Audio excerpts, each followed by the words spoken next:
Assalamualaikum warahmatullahi wabarakatuh.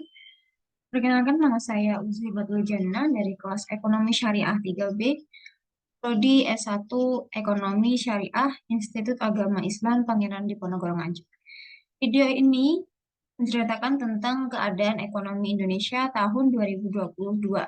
Pada tahun 2020, kita semua terjebak dalam pandemi yang mengakibatkan kondisi pertumbuhan ekonomi Indonesia terendah sejak krisis moneter tahun 1998. Kemudian tahun berikutnya, tahun 2021 masih dalam kondisi pandemi yang saat itu menjadi pemicu resesi ekonomi di seluruh dunia. Selanjutnya, di tahun 2022, peluang resesi Indonesia relatif kecil, yaitu 3%, dibandingkan dengan negara Sri Lanka yang memperoleh angka 85%. Kemudian keadaan ekonomi Indonesia atau fundamental ekonomi Indonesia.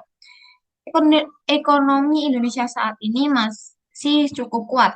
Dilihat dari laju inflasi yang masih cukup terjaga di angka 4,35% year on year hingga Juni 2022. Angka ini jauh lebih rendah dibandingkan dengan negara lain yang inflasinya lebih dari 50%. Kemudian dilihat dari suku bunga acuan Bank Indonesia yang masih bertahan di level 3,5%. Selanjutnya dilihat dari cadangan devisa Bank Indonesia yang masih sebesar 136,4 miliar hingga akhir 2022. Angka ini masih cukup untuk melakukan impor atau membayar hutang luar negeri pemerintah untuk 6 bulan ke depan. Kemudian PDB atau pendapatan domestik bruto mencapai 4,51 kuadriliun pada kuartal 1 2022 dengan 53,65%-nya ditopang dari kelompok pengeluaran konsumsi rumah tangga. Artinya, lebih dari separuh perekonomian nasional masih berasal dari konsumsi masyarakat. Ini menjadi salah satu kekuatan ekonomi Indonesia di tengah meningkatnya ancaman resesi ekonomi global.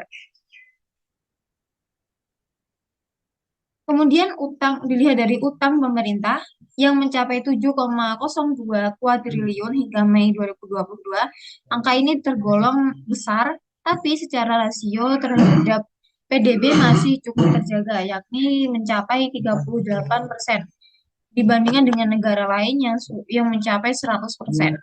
Kemudian dilihat dari neraca perdagangan Indonesia yang sepanjang Januari sampai dengan Mei 2022 mencatat surplus 24,89 miliar US dollar.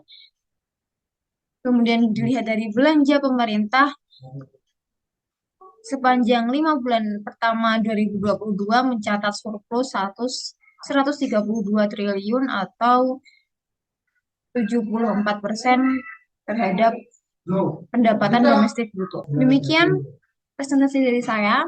Menyenangkan sekali belajar ekonomi. Kita menjadi tahu tentang perkembangan ekonomi Indonesia bahkan dunia di era terkini.